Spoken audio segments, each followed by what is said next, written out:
Баарыңыздарга чоң рахмат, бул менин биринчи блогум болду. Салам достор, баарыңыздарга кутман кеч.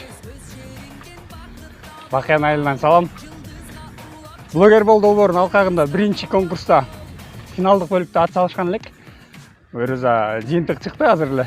Аябай кубанычтамын. Буга чейин ошо Азаттык радиосу уюштурган пандемия мени кандай өзгөртү подкасттын агында да жеңүүчү мындай күтүлбөгөн бир жеңүүчү болгом.